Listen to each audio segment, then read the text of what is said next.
AI is here. Will it be a superhero or a villain in real estate? Stay tuned to this episode of The Den and hear our thoughts. The Den, powered by the Lyons Group, a show dedicated to exploring hot topics in real estate, local happenings, and industry trends. We're a small team of professionals approaching $400 million in sales and nearly 2,000 local transactions. You're listening to time-tested experts and industry leaders. Here's a refreshing look at real estate happenings and more. Welcome to The Den. Well, welcome to this episode of The Den. My name is Ben Lyons, and we are going to be talking about AI today in real estate and the potential impacts, good and bad. But before I get to that, let me introduce my friends, my partners, my co-hosts. To my left, Paul Hamby, the Rockberry, Aspen, the Ninja Groen, and the boss, Shannon Martin Martinez. My name is Ben, iRoomba Lyons. And today we have a special guest, the man, the myth, soon-to-be legend, Leviticus, the little one. He came and joined us today. Aspen's new little office buddy. Oh my gosh. Look at that. It's like you woke me up. Look at that little guy. That is awesome. I could not mention little Leviticus. No, he's so sweet. Yeah, he's awesome. Right. Well, he'll join us today for this episode, and he'll probably join us in future episodes. So very cool. Speaking of Levi and Levi's mother, why don't you kick us off today, Aspen, on some thoughts with AI? Artificial intelligence has become a big thing. A year ago, I was kind of panicking a little bit because it could be a really dangerous thing if there's no controls on it. But let's talk about just real estate in general. How do you see AI helping the industry moving forward for buyers or for sellers or for real estate agents? So I think it kind of more goes, I use AI for marketing, and that's what I think most people are using it for right now.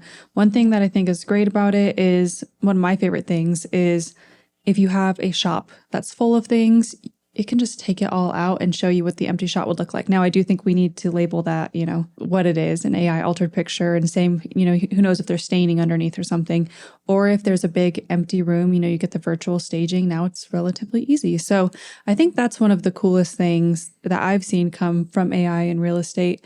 But of course, we always see the Chat GPT descriptions too, and you can always tell because it boasts certain things. You're like, everything's nestled somewhere. Boasts this. Yeah. And as far as that, we kind of see a lot of, on the board side, a lot of violations because people aren't reading through them. Yeah. So you still do need to check that. Are people really using AI to write up their property descriptions? I would say most people are. Yeah. Am I the only one that's still like writing my own? Maybe just you. Oh, I mean, no, I use it. I write my own. Yeah. But they're short. So I was using Chat GPT, and then I don't even know if this is true, but I saw something that said, like, every time you use Chat GPT, it's like using like 15 bottles of water. And then I started feeling really guilty. So I'm like, what's worth the water to do it? So I've stopped using it so much. But one thing I think that's interesting, and I don't know if I like it or don't like it, is the sales call.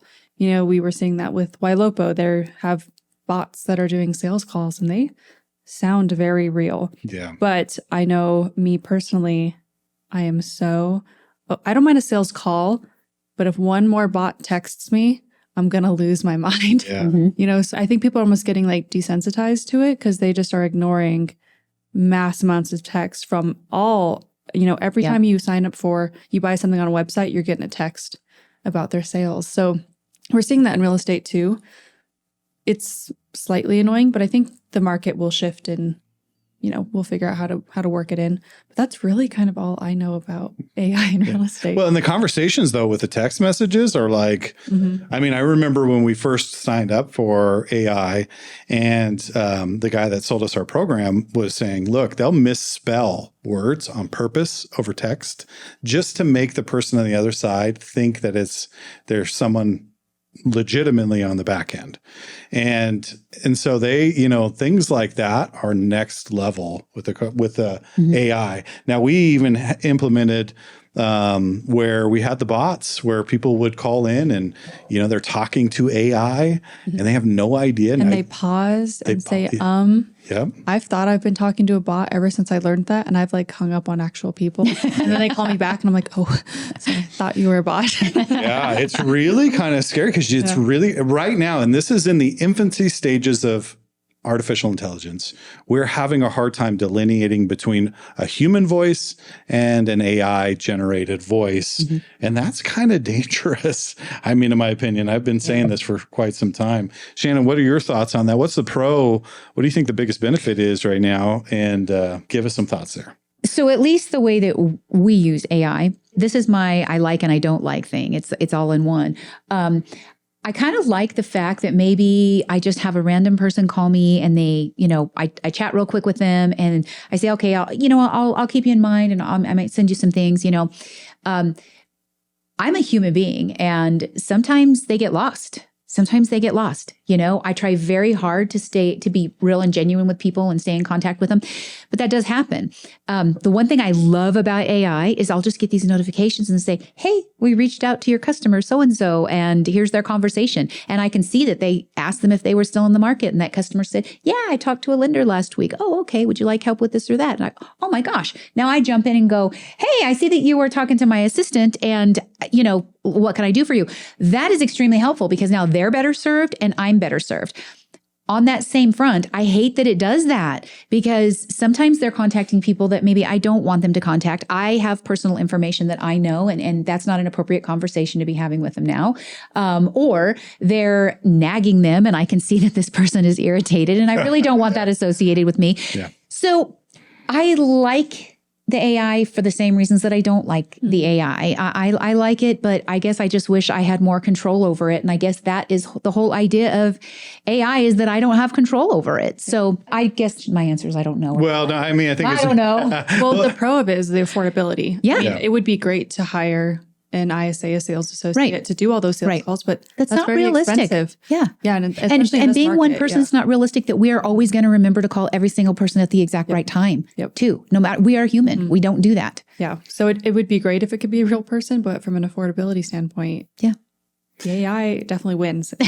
Yeah. And as realtors, we chase rabbits constantly. And like what you're saying, Shannon, is, we answer the phone constantly with strangers that we don't know. And we'll set you up a search list and whatever else. And you try to chase these people down because you don't know right out of the gate who's serious and who's not. And so you can only chase you only have so many hours in the day. So AI has come in and filled that void. But at the same time, it's like when they're reaching out to a prospect and the prospect says, my aunt just passed away and, I'm not thinking about a move right now. And we would go, oh, we're so sorry to have bothered you. We'll reach out sometime down the road. AI goes, sorry to hear that. So when do you think you're going to move? That's right. Yeah. Like so can I send you to a lender right now? Can I get you to the lender? Explicitly say stop or cancel or no. It just keeps going. Yeah. And it's relentless. It really is. Yeah. It's relentless. Paul, what are your thoughts? AI improvements right now in today's real estate market. Are you seeing it as a good thing, bad thing? What are your thoughts there? I'm not sure. I like it in some ways. I don't like it in other ways. I wish there was some parameters you could put on it. Most I know about AI is I follow a guy on TikTok who turns, classic music or hard rock music into yacht rock.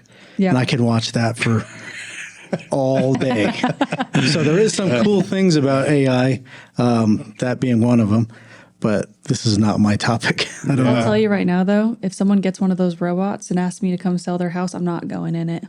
You talk about that. Yes. So that was my thought originally was when Tesla came out and they said, here's your personal robot that walks around. Have you seen that, Shannon? No. Kim Kardashian just got one. It's wild. It is. It looks like iRobot and they were serving drinks and having conversations and the robot's like, you want to take a selfie, type of thing. And so then I was like, well, what other applications, right? If you wanted to show a house, you walk up and you knock on the door, the robot's there because that's their personal robot and it shows you the home. It may tell you details or whatever. Like what kind of implications does that have? And is the AI brain connected?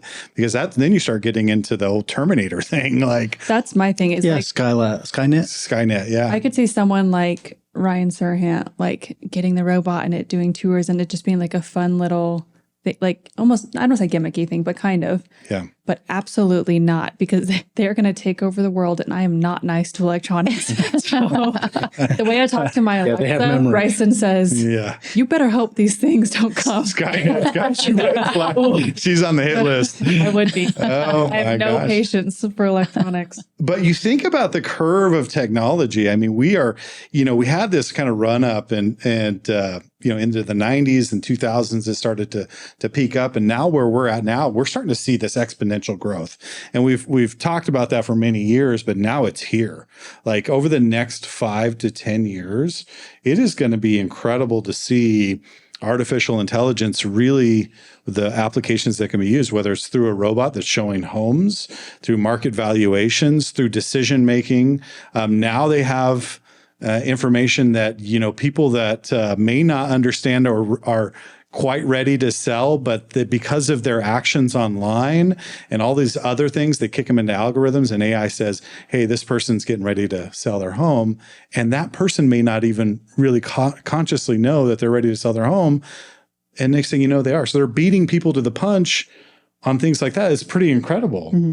And so it's also one of those things that we've got to be aware of, and there has to be some regulations because, that could run amok pretty quick. So would you get a robot, Shannon? No. You wouldn't have one sitting around clean? What if it did your dishes? I'm going to tell you right now, 2 Christmases ago, I got a Roomba. No. It is still in the box. Yeah. That's how comfortable I am. That I have a dishwasher that is stuffed with other things because I don't use it. I don't use technology like that around my house. No. Well, and then like the Alexas and stuff, I don't even have that. It's all I don't have that. Yeah. The most complicated I get is when I grab my phone and I'm driving. So I hit the side button and say, call my mom, because I don't want to look up her number or something. That's as technical as I get. What am I listed in there? Knucklehead Goomba? Right. Yeah. Ben Leon. That's right. Him again. Him again. Yeah.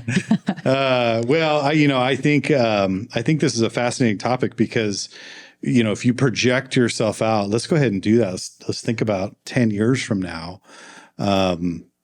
How is the real estate landscape going to change? Do you think it's going to make an impact as far as us personally? I mean, because we just talked about a couple of episodes ago about all the thought that goes behind the contracts, See, that's the thing. That's where I'm torn.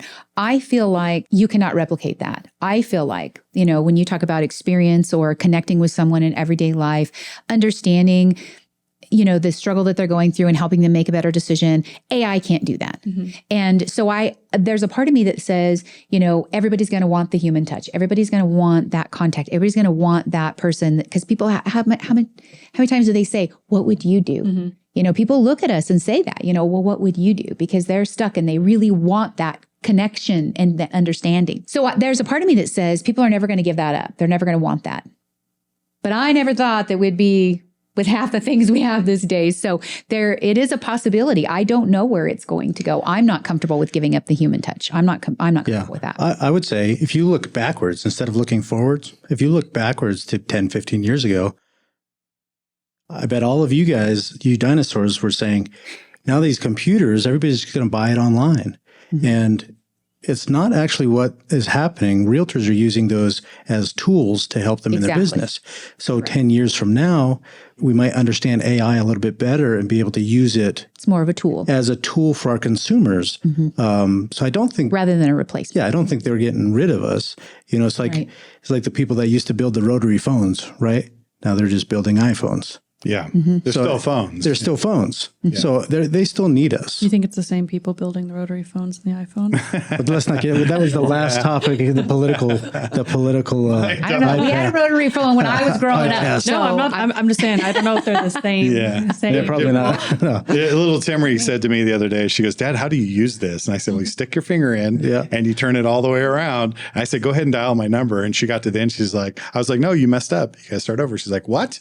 I'm like, yeah, you got to start over. Yep. You can't just continue on. It doesn't work that way. And just go back one number. She was appalled by that. My thought with it is I'm fine with a lawyer, using it to generate the contract. But then I want them to look over the contract and make sure they can make the changes. Still want that human eye who has the personal experience. I don't want some, sometimes boilerplate is fine, but sometimes I need it a little. That's why we have more addendums. personal. Exactly. Because the boilerplate doesn't always work. It doesn't work for every single contract. Yeah. There's always something that's not in there. Yeah, and that's why we have blanks in the contracts, because we have to fill them in. And those blanks are filled in by conversations and, explaining how this will impact the rest of the contract. Right. But that moves us into critical thinking, right? I mean, that's the human touch. That's one section of the human touch is the critical thinking component is like, well, if this happens, then that happens. And I really want to shore you up and protect you over here. So I would recommend putting this in the contract. And then you go on and you think through all the different angles. AI is getting to the point where it can be a critical thinker and it's only learning. It's only learning. I hate I hate it. And then He doesn't want to get on the list. That's what that's Yeah, what. so nice. He's sucking up to AI. Skynet, remember And the me, real I'm question safe. is, then do you look at the AI and do you say, well, this can't make mistakes because it's a program, whereas we could forget a component. We could forget something. We could omit something. We could make a mistake. So which one is the better one? Is it the person who actually is the thinker, the feeler, who can connect with you and make better decisions with you? Or is it the one that doesn't have, my kid was texting me about his car wreck when we were talking about this and I've got all these distractions and, And I don't know. Yeah. Well, we already have. So think about this. We already have autocorrect. We already have spell check. I mean, those are kind of the same things. I think it'll be a tool to allow us. I mean, when we came up with computers that could do mathematical equations a lot quicker than a human could, I think that's what's going to start. Like we're going to have a contract drawn up. We're going to have architectural designs drawn. We're going to have all of these things done quicker for us. So it's a tool for us to use. I don't think they're going to where you're going, whereas AI is going to do everything. What's that movie? WALL-E? Oh, yeah. Do you remember that movie, WALL-E? Sure. We're all just sitting in lounge chairs, fat and happy, and the robots are feeding us. And we're the batteries for them. Yeah. I don't think that's where it's going, but I think we're going to be using it as a tool. But what you just said, though, the calculator, an input output, input output. AI is different. AI is different, and the thought behind decisions is starting to evolve, and that's where I'm saying there may be more implications than what we're thinking about today, because no longer is it input output. Can they move those things, quicker? That's fine. They can do them in an instant, but it's the critical thinking component behind those decisions that plays in. I'm posing to the group, like your thoughts on that side of it. The only thing that kind of makes me go back and forth on it too is the environmental impact that AI has, because it's not like a calculator. It's not you put this and this and it doesn't really affect anything until you throw it away. It is using so much energy because it is constantly it's needing more energy because it's constantly learning and changing. That's kind of my biggest push with it. The AI is we're just using it to do basic things that we don't need it for. And Yacht rock. For yacht rock. That's necessary, though. And it's kind of, I mean, our environment's not doing so hot as it is. And now we're going to have people, using it to write listing descriptions. It's just... So I'm curious because that's the first I've heard of the environmental impact. So you've heard because of the draw on the power that is needed to implement AI, that it's actually a bigger drain on our resources. Yeah, it's like mining cryptocurrency. You're constantly going deeper and deeper and taking more and more energy. That's how AI works. It's just based off. And that's not going backwards. No. That's going forward. I mean, because it's only getting bigger. It's only becoming more robust. And the cooling of these basically mega computers, it takes a ton of water to cool them. So that's one of my biggest pushes with AI. Also, I think this is when you'll never hear me say this again, but I need the NRA to come up with some like laser pointer thing that if they do decide to get a little, that's what the opposite of Ben. I'm like, it makes me nervous. It does. I don't love it. I mean, I really was thinking about it. I mean, it really hit home when I saw Tesla have that event where these robots were walking around and they said the vision of this is that everyone in the world has a personal robot and they're going to make them so affordable that the ability is there. But then you start going to, well, where's the center brain? And if the center brain says, hey, you know what? These little pests on the earth are getting in our way. Why don't, in unison. They're doing it bad. They're making mistakes. They're sick. They're doing worse things for the environment. Like, who knows? I feel so strongly. And if the program is designed to get rid of obstacles and we become an obstacle. Did you guys watch Smart House on Disney? No, I haven't seen it. You should watch it. That's what I think is going to happen. It was an old 90s Disney movie. I saw somewhere, I can't remember what it was, but it was like, if there's no guardrails on it, how can I could just go into AI or ChatGPT or whatever it is and give me all of Ben's bank account information, his social security number, because it's all out there in the digital world. Sure. And that's what AI has the ability to do. Yeah. They can pull from anywhere. So we have to start really figuring out the restrictions, the parameters, because if that gets into the wrong hands and then they can do some damage. Well, I mean, it's a lot more than, listing descriptions. Yeah. We're seeing it. I mean, in a bigger like scams, the rental scams, we're seeing that all the time. And fake people can go in and make these things that look so real. And then they get all the bank account information. And then I think we could see that with AI, is someone utilizing AI to do that on a bigger scale, because we're already seeing people take our empty listings and say, you can get this for $600 a month. You just have to Venmo or send it here and send me your bank account information. And then we're already seeing that as a scam. So I could see AI being utilized. Covering voices, that's what's really worried me lately. And sound and looking like what's it called? The deep fakes? The deep fakes, yeah. But we've seen that where people have, and I shared a story the other day on it where this guy got a call from his daughter and she said, Dad, I've been kidnapped. And he could not tell the difference between her voice and the AI. That's the stuff that's scary to me. Yeah. I mean, so we're talking about stuff that we were watching, years ago in sci-fi movies, and it is here. And Paul, I think you're spot on with it. We have to have guardrails. And in fact, the guy who actually created AI says he wished he never would have done it. Yeah. And he came out and said, we have to control this, because if we don't, it goes to a very dangerous spot. I mean, I was watching this one thing that guy said, hey, I need you to do these things and create this web page and do this other stuff, but you can't break these rules. And AI circumvented the rules to accomplish the task. So the task superseded the rules, which is mind-boggling to me. And especially if you have a central computer that controls these things. Well, that's the thing. I don't know that you can program AI if it's critical, or if it gets into critical thinking, to say, but you have to do it morally, ethically. Because what are morals and ethics? To whom, right? Yeah, exactly. Yeah.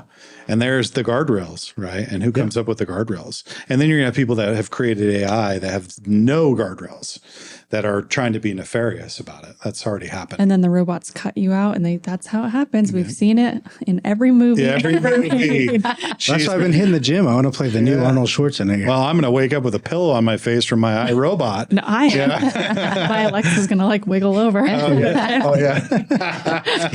She's just had enough of your mouth and the way you talk to her. I do. Every time I make a mistake, I'm like, wow, you. I just get so mad. Oh, that's funny. Well, let's jump right into the speed round. We've actually covered this, but I do want to project 10 to 15 years out. And Paul, I want to start with you.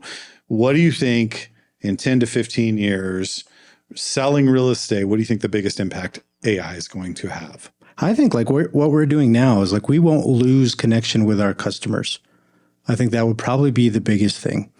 The information is always readily available to them, and it just looks like we're sending it to them. I think a continuation of that, we're seeing it in its infancy.